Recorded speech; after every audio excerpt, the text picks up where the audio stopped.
Hi guys, welcome back to the channel, and for this edition you join me on the banks at Thornley Weir. Pulled up and just pretty much had a bit of a scout about.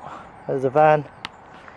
We've got 36 hours, so we've got to be off early Friday morning. Managed to get down midweek this week and just slip on before the BCACs start and try and pinch a bite or two. Nice to nick one of these little stunners out of here. My mate's done a few sessions on here. He said there's a few nice looking fish to go at, and by the look on the billboard there's some nice chunks to get stuck into, hopefully.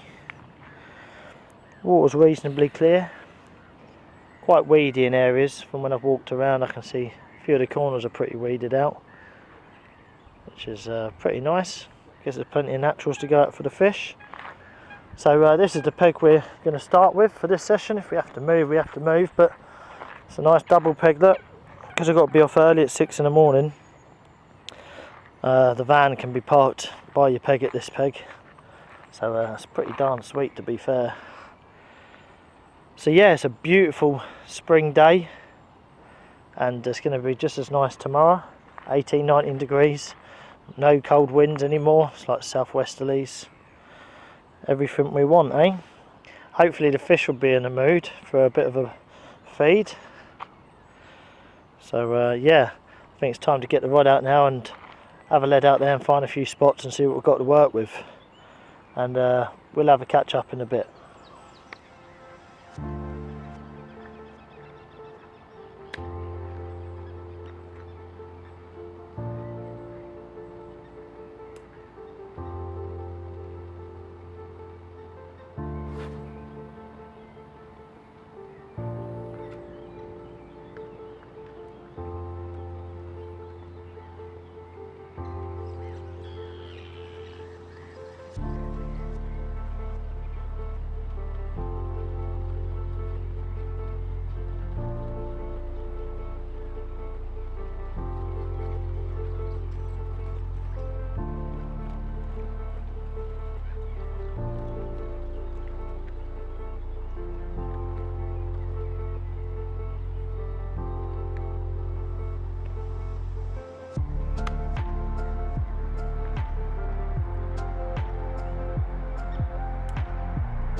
Well, finally guys, camp set up and the traps are set. It took a long while, to be fair, but I found some spots eventually and got the traps set, and I've been spotting out over probably every hour or so, mainly just to put the tufties off at the moment. There's a massive shoal of tufties of about 30 and they seem to hover around my spot that I found. So I'm obviously going to keep them out the way for the minute. Definitely, as it's probably got about 20 minutes before dark. So let me give you a little view of the lake. A little zoom. There we go, look. Them bad boys are set. Loving these long evenings now. It's so nice. And this is the warmest session I fished this year. Usual look, little fox captive backleads. Fished to a sort of semi-tight line, all pinned down out there. And I had to get them backleads on there fast. There you can see the lines, everything's looking good. Mainly because the swans, they're absolute idiots on here, is the only way I can say it. They're just dumb swans on here. Usually, you'll have a few smart swans, they'll dodge your lines. Now these will actually just plough through your rods like a steam train. And so, basically, I got them pinned down to the bottom as quick as I can. And you can't really see now, but the line's going just diagonally in, probably about 2 foot off the end of my rods. So yeah, I'm swan proof now, and they can come under my rods and they shouldn't touch my line either. Here's the camp set up, got the van there. This is the first session this year that I've been able to park behind the van, the peg. I forgot how nice it is, it's just so cosy, isn't it? Just tuck everything back in there, keep everything tucked away, and it's going to make a quick escape for Friday morning. Ain't got to piss about. The reason why I get the trolley out is because all my stuff's automatically loaded on the trolley, ready for me just to pull out the van in case I have to barrow out. Here's the home, the house should I say, for the next 36 hours or 30 hours now. Proper tucked up, stuff bare to the bare minimum. First brolly of the season. Look at that baby, eh? It's just a fox brolly. I don't use it when it's colder, but it's nice now. Summer, I don't have to have the front down. Well, I say summer, it's spring, but it's like 19 degrees while I'm here. It's not dropping below 7 or 8 at night, so proper tucked up. Looks sexy as hell, I must say. Yeah, so we're here at Thornley Weir, and we're here to get a bite or two. Just one bite to get off the mark would be nice. Has been fishing pretty tricky. I've walked around and no one's had anything, to be honest. But old matey who said there was a guy, he's sort of over there near the island. He said there's a lad there before him, he had 4 in 3 days, which is that's not bad going at all, is it? So yeah, maybe it was fishing better, but I'm going to show you something right now. Up. Look at that. Look at the moon, that's why we're here. I weren't going to make it out this week, but you know you've got to try and make time. So I've managed to squeeze a little 36 hour in. Look at that moon, that says 30 to me. Just one 30 pounder and I'll be buzzing. And I just want to show you how sensitive I have these. I don't have the delks up too sensitive, but let's pull that back a touch. Zoom that in a bit. Look, I'm just going to move my fingers a centimetre. And I'm fishing at range. So it just goes to show you how good that Gardner HD line is, isn't it? Such a low stretch line. I haven't used any other line apart from that. I tried the Nash Bullet mono for a little while.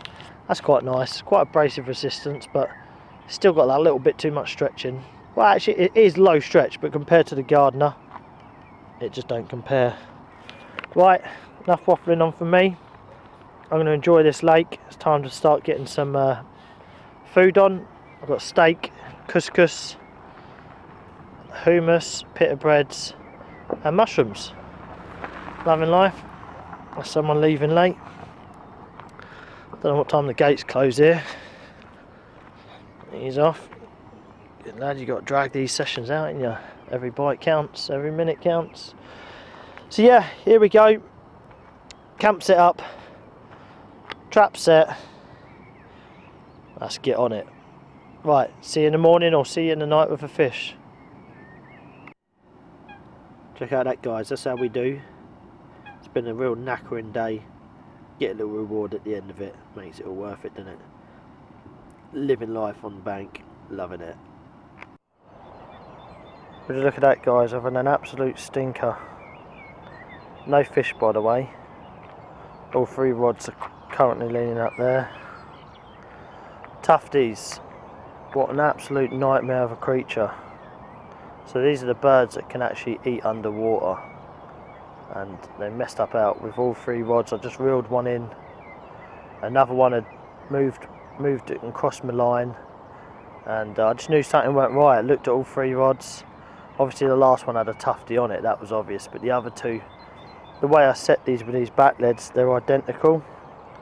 So if anything happens, then it will be different, a different bend on the tip of the rod. So lo and behold, I wound it in and it had thrown it over the other line somehow. There's a few in there, look, just in close. It's only 5 o'clock, so I'm up bright and early. Oh, where are we? There they are. Nightmare creatures. Don't mind the odd coot here and there, but Jesus. Well, hopefully now I've caught one, they'll do one. So I've got all 3 rods re-clipped up. Just going to put a fresh tiny bag on each one and pump it back out there for the morning's action. Right, I'll speak to you soon if anything carpy happens. See you in a bit.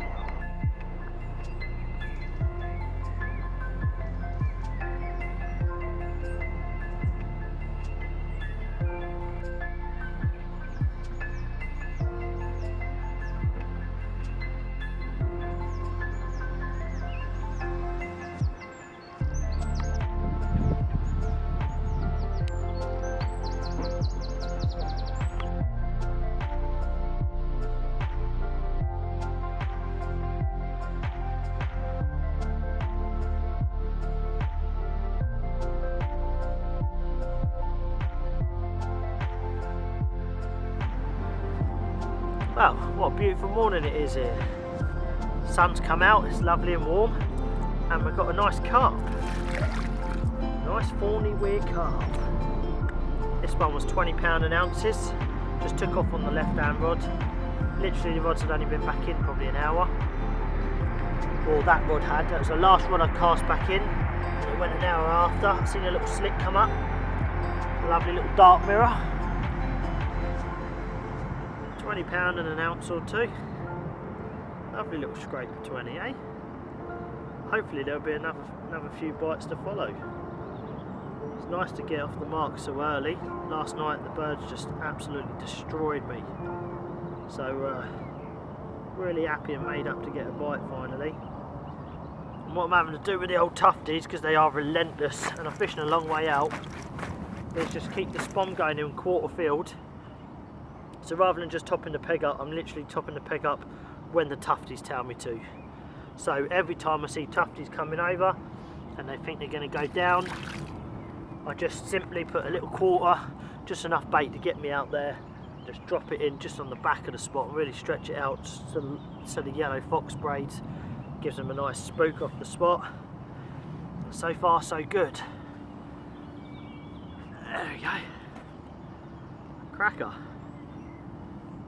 Fawny weird cracker. Thank you, girl. Well, it looks like a little male.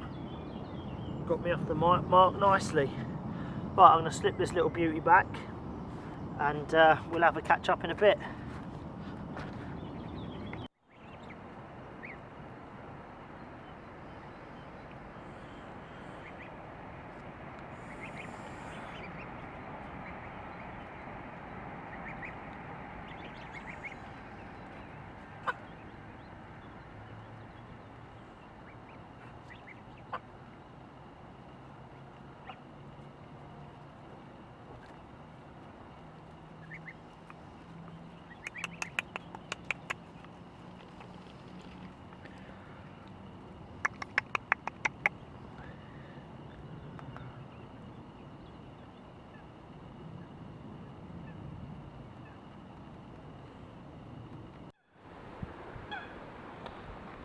Right then guys, little afternoon update.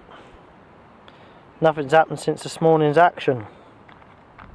See, I've got one of the rods wound in there. I found a little spot diagonally left towards that little bay bit, a little hole amongst some weed. I'm just going to drop a bag of pellet in there with a small little yellow topper on. There's no plastics or foams in this lake, so it's all sort of like broily. I don't mind that rule, to be fair, it's much safer for the fish. Barbless hooks only as well. So yeah, so I've used a little topper on that, a little yellow one, what I had the bite on this morning. And I'm going to drop this rod out there It's only 17.5 wraps, it's an easy chuck. There's no one down the next, well, I don't think there's anyone down there at all, to the left of me, down the, what they call a little spit arm or whatever. And I've seen a couple of fish moving, not many, but damn sight more than I've seen out there in the abyss.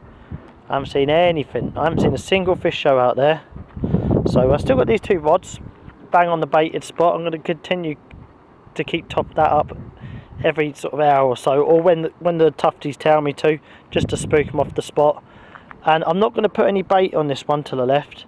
I'm just going to leave it just a nice little bag of pellet, not a massive bag, probably the size of a 50p piece, with a tiny little topper on it and a little krill dumbbell underneath it. And we'll see what happens. They're obviously not in the feeding mood. I think they've got other things on their mind. They're gearing up ready to spawn. The bream are spawning. The bream started spawning last night. The carp were chasing them, obviously trying to eat their eggs and that. The water's like a bath. I should imagine they'll be spawning in the next couple of days, without 100% in fact, because they've already spawned on the Metz Lake behind this one in the last few days. So they've clearly got other things on their minds.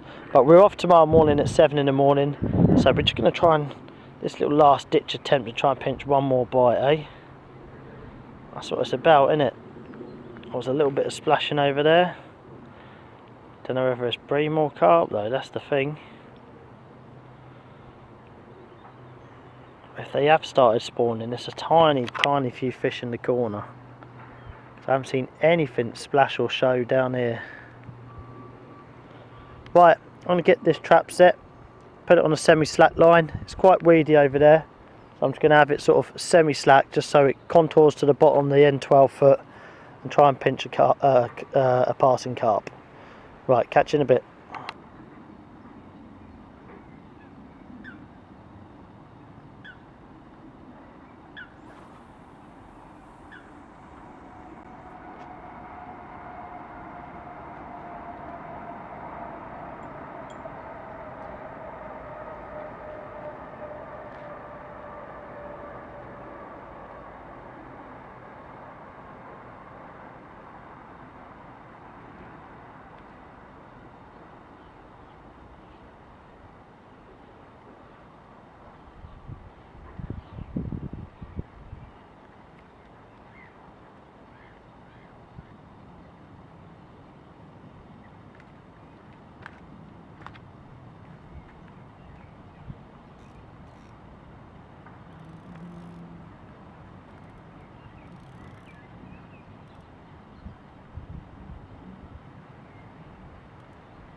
Well guys, unfortunately that's this trip cut short.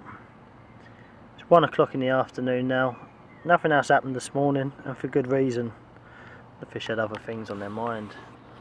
Over there they've started spawning, and let me zoom in for you. Right dead centre of the camera, so let me hold that there, right around there on the back of the island, and there. Carp are starting to spawn. Yesterday it was the bream, and the carp are followed. It's to be expected, this water's like a bath. Yeah, they've certainly got other things on their mind. And the BCAC is on tomorrow, so they're just deciding whether to cancel that or not. So there's the rods, still out perfectly. I'm going to bring them in shortly. I can't go anywhere because the M25 at the minute, but I'm going to get everything packed up slowly and get home. And I suppose 8 o'clock's not a bad time to get on the M25, so I'll be home for about 10 tonight. So I was meant to stay till tomorrow morning, but there's no point staying. The fish have got other things on their minds, and they're all crammed up against them far margins. I've seen no carp out in front of me, and as you all know, we don't want to fish for spawning fish, do we? Just leave them to it. I definitely will return. I feel like I had the right approach. Pinched me that jizzed up male this morning.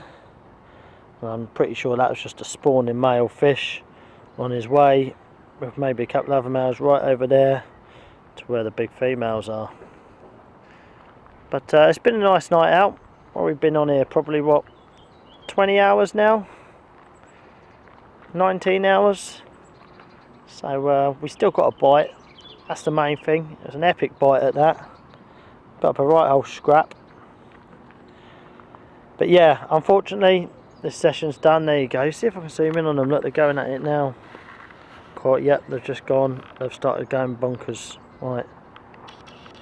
Let's see if we can get in there.